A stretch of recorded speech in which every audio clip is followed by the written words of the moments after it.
Le jardin des rêves. Monsieur et Madame Fitzgerald prennent tranquillement leur dernière tasse de thé de la journée.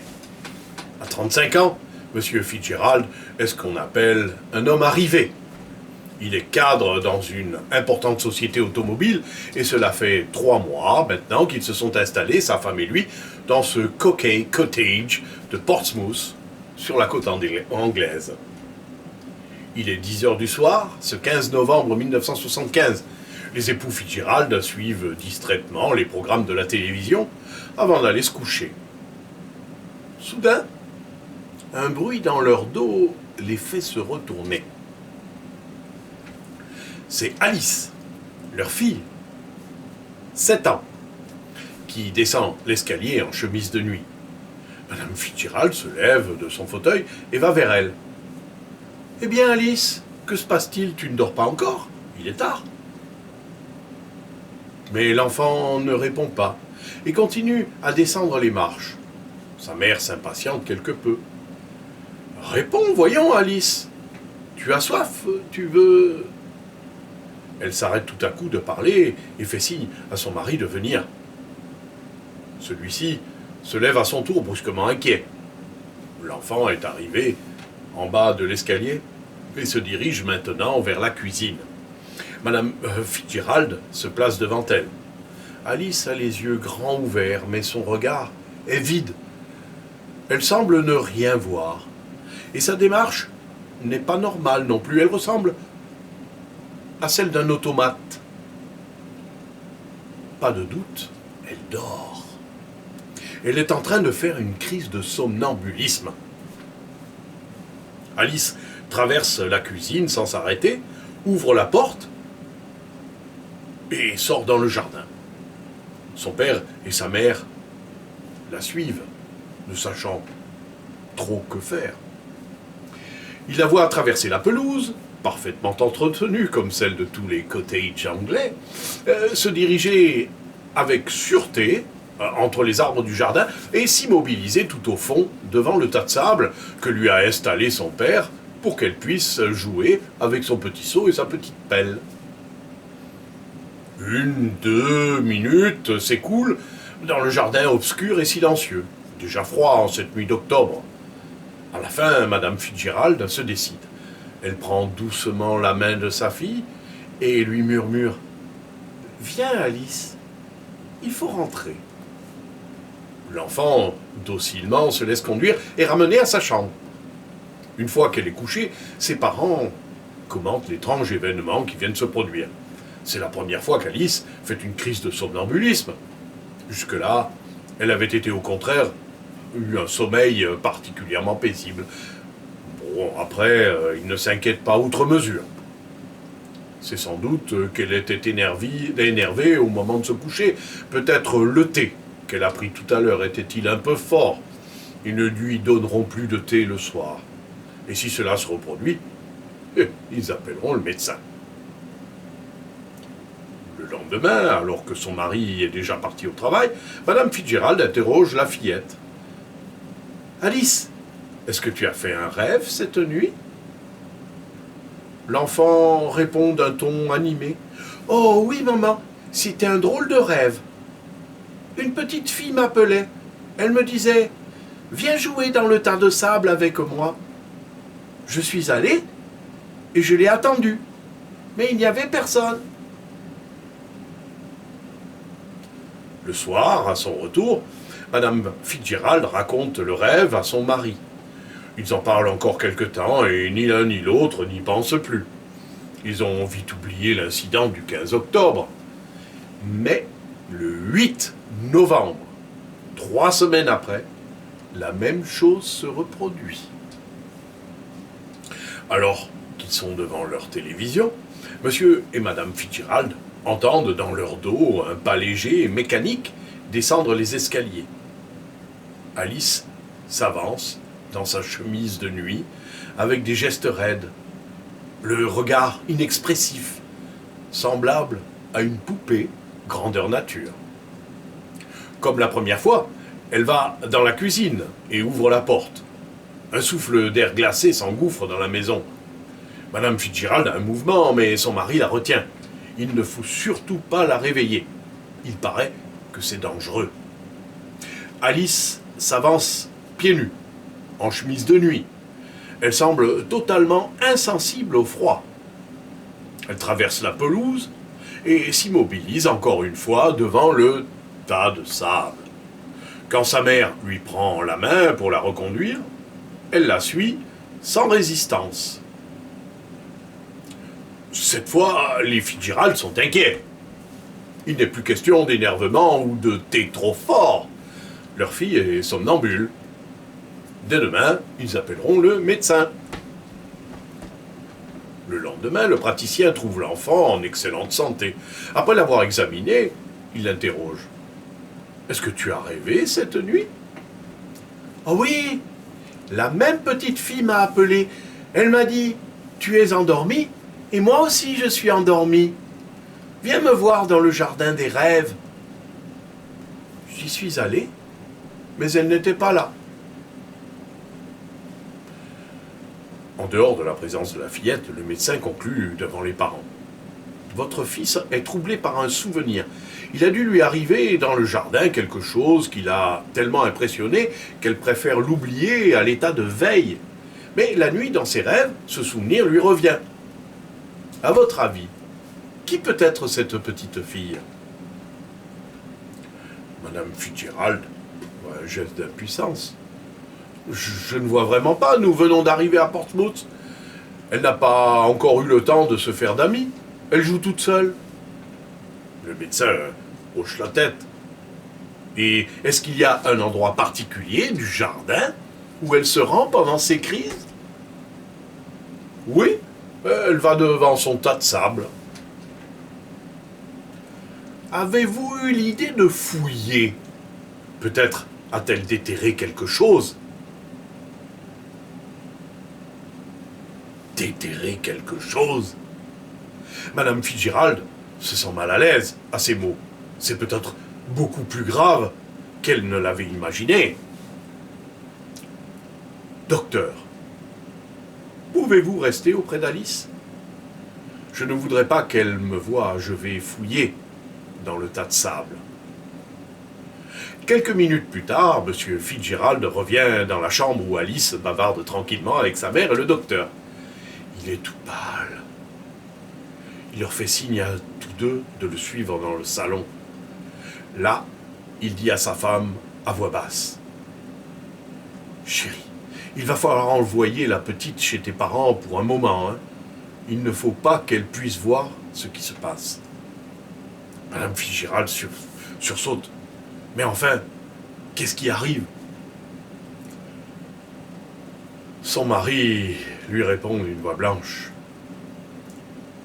Sous le tas de sable, à une dizaine de centimètres de profondeur, j'ai trouvé une poupée,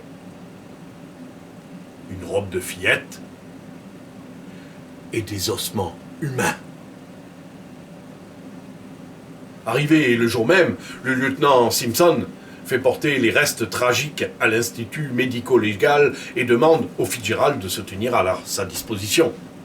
Pourtant, il ne croit pas qu'il soit pour quelque chose dans cette étrange affaire. Bien qu'il ne soit pas lui-même spécialiste, il semble que ces ossements sont très anciens. Effectivement, 48 heures plus tard, le résultat de l'expertise lui parvient. Il s'agit du squelette d'un enfant, du sexe féminin, de 7 ou 8 ans. La mort remonte entre 20 et 40 ans. Il est impossible d'être plus précis. Les causes du décès ne peuvent pas être déterminées, le squelette ne portant aucune fracture. Le lieutenant Simpson se fait communiquer tous les dossiers concernant les disparitions inexpliquées d'enfants s'étant produites entre 1935 et 1955. Quand il a devant lui cette pile de documents à la reliure démodée, recouverts de poussière, il ne peut s'empêcher d'avoir une impression curieuse. Tout est étrange dans cette affaire. Ce rêve d'une petite fille, cette autre petite fille dont personne ne sait rien. Combien y a-t-il dans toute l'Angleterre de cas de ce genre, de mystères, de drames, enfouis à jamais dans l'oubli ? C'est un travail de fossoyeur, d'archéologue qui l'attend. Il va devoir faire parler des morts, enquêter dans des lieux qui n'existent plus. Oui, une enquête d'outre-tombe qui sera sans doute l'une des plus difficiles de sa carrière. Au bout de 2 jours d'investigation, le lieutenant Simpson tombe enfin sur ce qu'il cherche. La petite Barbara Taylor a disparu en mars 1945. C'est-à-dire il y a plus de 30 ans. Et elle habitait le cottage des Fitzgerald. Cette découverte ne fait guère plaisir au lieutenant. Mars 1945, c'était encore la guerre, et les investigations policières ont été menées avec moins de soin pendant cette période, évidemment qu'en temps de paix. Voici néanmoins les faits, tels que résument les différents rapports de police de l'époque. Le 3 mars, Marjorie Taylor, résidant dans la maison actuelle des Fitzgerald, vient signaler à la police la disparition de sa fille Barbara, 8 ans. Barbara était partie dans l'après-midi pour se rendre à l'anniversaire d'une de ses petites amies, Ruth Williams, qui habitait quelques rues plus loin. Le soir, en ne la voyant pas rentrer, sa mère s'est inquiétée. Elle s'est rendue chez les Williams. Ceux-ci lui ont appris, à sa stupeur, qu'ils n'avaient pas vu Barbara. Ils étaient eux-mêmes inquiets et se proposaient d'aller la voir pour lui demander si elle n'était pas malade. La police a bien entendu immédiatement fait des recherches dans toute la région. On a pensé à une fugue, à un accident ou au crime d'un sadique. On a exploré les plages, malgré la difficulté que cela représentait en cette période de guerre. On a sondé les rivières, les lacs et les canaux. Les recherches n'ont rien donné. 1 an plus tard, en mars 1946, l'affaire a été classée. Il y a en outre, dans le dossier, quelques renseignements concernant la personnalité de la mère, qui ne semblent pas avoir spécialement retenu l'attention des policiers.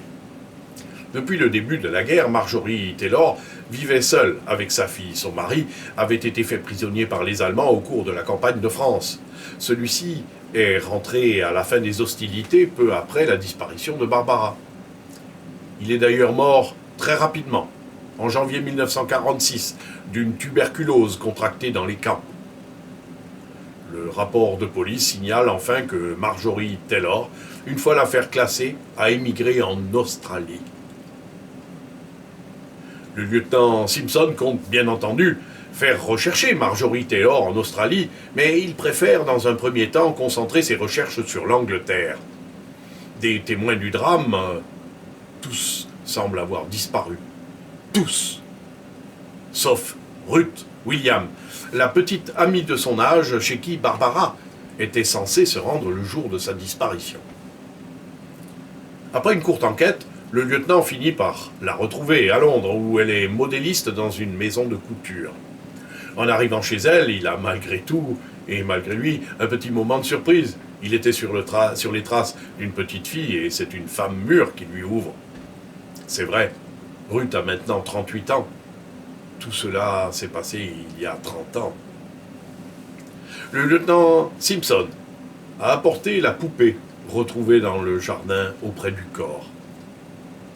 Après les politesses d'usage, il la montre à son interlocutrice. Celle-ci manifeste une vive émotion. « Oui, c'est bien la poupée de Barbara. J'en étais jalouse parce qu'elle était plus belle que les miennes. Pauvre Barbara. Je n'avais jamais voulu y croire. Je m'étais toujours figuré qu'on la retrouverait un jour. » Le lieutenant a maintenant une certitude. Il sait que la victime est bien Barbara Taylor. Mais peut-être Madame Williams, pourra-t-elle lui fournir un indice quelconque. Parlez-moi d'elle. Vous ne voyez rien qui puisse nous aider ? Ruth Williams plisse le front. Il y a quelque chose d'émouvant à voir cette mère de famille londonienne, bien installée dans la vie, rechercher des souvenirs de petite fille. Elle s'exprime un peu comme si elle évoluait dans un rêve. Nous étions très amis, Barbara et moi. C'était même ma meilleure amie. C'était une enfant facile, très gaie de caractère. Bien sûr, nous nous disputions de temps en temps, mais c'est normal à notre âge. À cet âge que nous avions, hein. Ruth Williams s'arrête brusquement.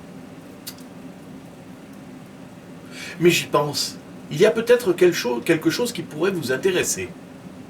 Barbara me parlait de temps en temps d'oncle Bob. Quand je lui demandais qui c'était, elle me répondait « C'est oncle Bob ». Je n'ai jamais pu en savoir plus. D'autant qu'elle ne m'a jamais invité chez elle. Elle me disait « Maman ne veut pas à cause de l'oncle Bob ». Cette fois, le lieutenant Simpson en sait assez. Il sait aussi qu'il ne trouvera rien de plus en enquêtant sur place en Angleterre. La suite, il ne pourra l'apprendre qu'en Australie.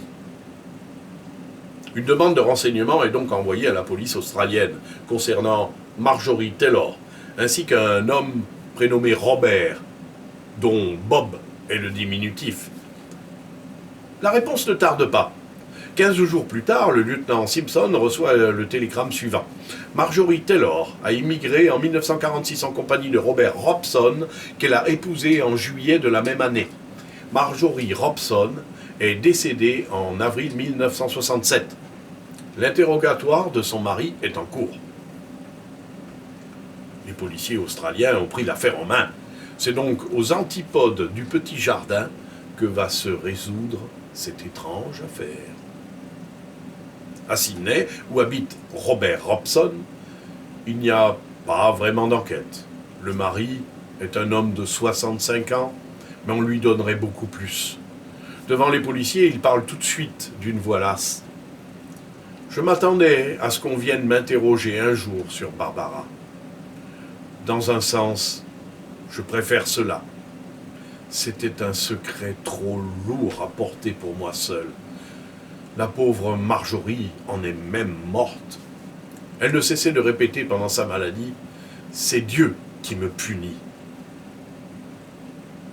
À l'autre bout du monde, plus de 30 ans après les faits, Robert Robson commence sa confession. Je n'ai pas fait la guerre. J'ai été réformé pour malformation cardiaque. J'habitais à Portsmouth. C'est ainsi que j'ai rencontré Marjorie Taylor, dont le mari était prisonnier. Tout de suite, nous ne nous sommes plus. Marjorie m'a convaincu d'habiter avec elle. Cela a duré 4 ans. Je m'occupais même de la petite Barbara, je l'aimais bien. Et puis la guerre s'est terminée. Marjorie m'a dit de partir. Son mari pouvait rentrer d'un jour à l'autre. Je l'ai perdu de vue pendant près d'1 an. Je m'étais installé à Londres, mais nous continuions de correspondre. En mars 1946, elle m'a annoncé que son mari était mort et m'a demandé si j'étais d'accord pour émigrer en Australie avec elle. J'ai dit oui. En la rejoignant, j'ai été surpris de ne pas voir Barbara. Elle m'a dit qu'elle préférait ne pas l'emmener et qu'elle l'avait confiée à ses parents. Elle nous rejoindrait quand elle serait plus grande, et je l'ai cru. C'est 1 an plus tard, alors que nous étions mariés, qu'elle m'a avoué la vérité. Elle avait tué Barbara, de peur qu'elle ne raconte tout à son père. Un soir, elle l'avait étouffé pendant son sommeil et elle l'avait enterré dans le jardin.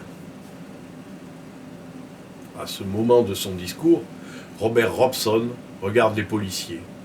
Il y a de la détresse dans ses yeux. Il a l'air d'un très vieil homme. Je sais, j'aurais dû lui dire de se dénoncer, mais j'étais lâche ou égoïste. Je ne voulais pas qu'elle retourne en Angleterre pour y être pendue. Je voulais la garder pour moi. Je me suis tu. Marjorie a tout de même payé. Elle est morte désespérée. Quant à moi, j'ai gardé ce terrible secret. Je suis heureux d'en être enfin débarrassé. Les autorités australiennes s'en sont tenues là, Il n'y avait aucune raison de ne pas croire la version de Robert Robson. Bien sûr, ce qu'il disait pouvait être complètement faux. Il avait peut-être participé au meurtre de la fillette. Il était peut-être même le seul coupable. Mais après si longtemps, il n'y avait pas moyen de prouver quoi que ce soit. Et c'est à lui que le doute devait profiter. L'affaire a été classée et le dossier poussiéreux du cas Barbara Taylor a rejoint les autres dans les archives. Quant aux Fitzgerald, sur les conseils du médecin, ils ont déménagé. Et depuis, leur fille Alice n'a plus jamais fait de crise de somnambulisme. Elle a enfin définitivement oublié le jardin des rêves.